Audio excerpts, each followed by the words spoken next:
Hey everyone, so One Piece chapter 1051 just came out, and as you can imagine, this was a very polarizing chapter for me. Polarizing why? Well, because on the one hand, this was undeniably a really good chapter.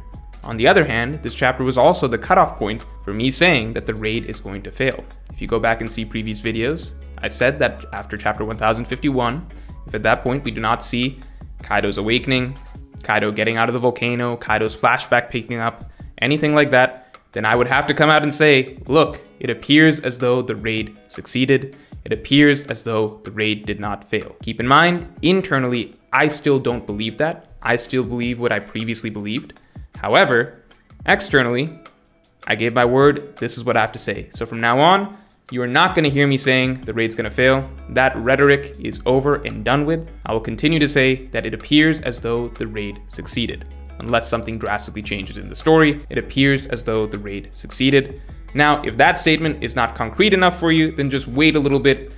If the night ends, the scene clearly ends, we cut to the next scene, the battle, we're leaving that behind, and there's nothing more to be done, Wano's liberated, then yes, at that point, obviously, I'll more concretely come out with a video basically being like, look, the raid succeeded, it did not fail. Here is probably the full progression of my thoughts, breaking down how things played out, my overall thoughts on this and this whole journey from start to finish, because it's been quite a journey. So I'll get that out, and also at that point I've got some bets to pay off, so to Grand Line Review, Sensei Inc., and Eric Tolato of the Red Force podcast. And at that point, look, I think I'll have to move on, and I guess you other raid fail believers will also have to move on as well. Hopefully we can all move on together. Beyond that, let's talk about this chapter, because as I said, this was a really, really good chapter. But before we get into it, make sure to check out Scarlet Vixen, a webtoon by Christian Torlato, who's a member of the One Piece community, a really prominent member. He runs the Red Force podcast, and he's a talented artist. Check it out. He submitted it for competition, so it's kind of a big deal. It's a good first chapter, and any number of views helps it do better in the competition. You can also sub and like to help it do even better. So check that out, link in the description below. Last chapter did throw me for a bit of a loop because it was constructed so very differently from the way Oda normally does these sort of, I guess, breather moments where everyone's letting out their emotions, everyone's kind of soaking in what just happened. Tyrant is overthrown, bad guys defeated. It seems as though the nation, island, village, whatever we normally have is liberated. Usually those chapters are very, very emotional and generally constructed, I guess, more dramatically than what we got in chapter 1050.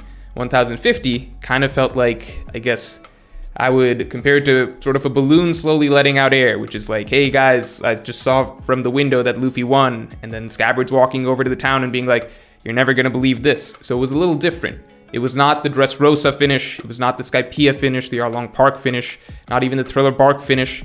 That's what threw me for a bit of a loop last chapter, and why I didn't enjoy last chapter anywhere near as much as this chapter, because this chapter, we did actually get quite a dramatic reveal for the Nine Scabbards return, for Momonosuke's return, and for generally the idea that basically this curse of Kaido and Orochi has been lifted from the land.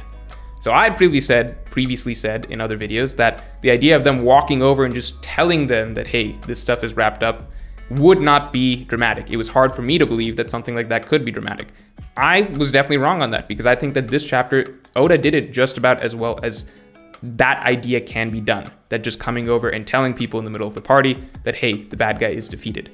Everything from the scene direction, with really, really good use of mist, fog, etc., to the paneling, with some really, really, really good spreads. I think in particular, obviously, all of the Scabbards bowing as Momonosuke walks through them, and Momonosuke himself's reveal. I don't know, it felt very, very, very well done, and it felt like Oda was really, really giving us that same sort of energy that we get at the end of other arcs, such as Skypiea, such as Dressrosa, such as Arlong Park. Previously mentioned stuff, I'm just not gonna keep going through the list again. You guys get what I'm saying. So this chapter, I think, definitely hit. Oda definitely built to the reveal of Momonosuke really, really well. I think it was a really good idea that, like, a lot of us had been wanting for some time to just show us Momonosuke, because in my head, and I think in a lot of other people's, as soon as we heard that, oh, he looks like Odin, I think a lot of us believed that, like, it's going to be similar to the way Hiyori looks exactly like Toki or something along those lines. But no, Momo does look like Odin in a sense. But let's be honest, Momo looks way more badass than Odin ever did. I think when we got Odin's first design reveal, I think a lot of us weren't as, like, not many of us basically had him marked down as a super badass character. I mean, his hair is quirky looking, but it's not exactly, awe-inspiring or anything like that. Whereas Momonosuke's panel, I think that this was genuinely one of the best panels in Wano in general, period. And I think that this is actually one of the best character design reveals that we've ever gotten throughout all of One Piece.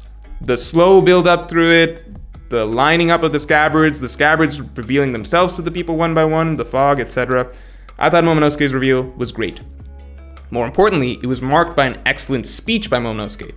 So I'm a little thrown by this as well, because as far as we know, obviously Momonosuke is still an 8-year-old. He is still the same personality that we knew. Still that same personality, still thinks the same way, still speaks the same way in theory. The narrator box even reminds us that, look, he is still technically 8, but the speech that he just gave was one of the best speeches in One Piece. That's a King Riku type speech. That's a Vivi at the end of Alabasta type speech. That's Momonosuke speaking way beyond his years. That is not the type of dialogue I've seen from Momonosuke, I think, at any point throughout Wano. And Momo's had some good lines and moments, right? The moment that he announced his name here is obviously a callback to him announcing that when he was up on the cross with Kaido and everything like that, which was another good moment.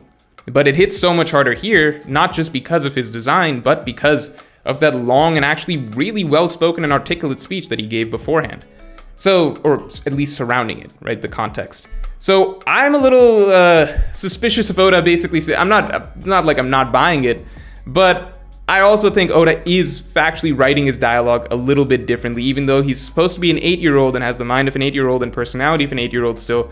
I'm just going to call it like I see it. This was not how Momonosuke used to speak. He's speaking like a grown adult type leader at this moment. And you can say that's the maturity that comes from this war and everything like that. But at the same time, the fact that it's lining up with this design and everything like that, it does feel like Momonosuke as a character is drastically different than what he was being written like and how he sounded like when he was 8 years old. So new Momonosuke, I can get behind. Cool character, cool design. Cool, I guess, ability to fake it till you make it, or however Kinemon basically put it, because that speech was 10 out of 10. So I enjoyed all of that. I think it was great that Oda devoted a full chapter to basically reintroducing us to Kazuki Momonosuke. I think the standout for this chapter actually for me though was Tama, because Tama's flashback it's good that we got it at the end of the day. It's something that I definitely wish we could have gotten a lot earlier. Just because Tama's flashback was actually, it's one of the sadder flashbacks. I mean, you can line it up with other things like Yamato's flashback and things like that. And I think Tama has arguably the saddest individual character flashback that we've gotten in Wano period. You can compare it to a few others, I suppose, but I actually thought that was a really, really good flashback. And sure, it hit really well here in this context with Tama, like, we're finally finding out basically what she went through and what she was just liberated from. But I would have loved to have gotten that earlier as well, because up till now, Tama's been, a fairly upbeat, optimistic, happy girl. It would have been nice if I think we'd learned a little bit earlier, basically, just in general, what she had been through. And I think in general, for a lot of these Wano flashbacks that we've been getting a lot more recently with Toko and Yasue, the Wano citizens in general in chapter 1048, Tama just now, I personally think it would have been great if we had gotten a lot of this stuff spread out earlier through the arc while they're fighting for the sake of Wano, so we kind of know what they're fighting for as they're doing it, rather than kind of at the climactic part and I guess like a little bit post-climax basically finding out like, hey, this was really bad what happened to her or him, etc., etc. But that's a very, very, very minor note, because I did think that Tama's flashback was a really, really good, I'd say the best part, probably the best part of an otherwise already really, really fantastic chapter.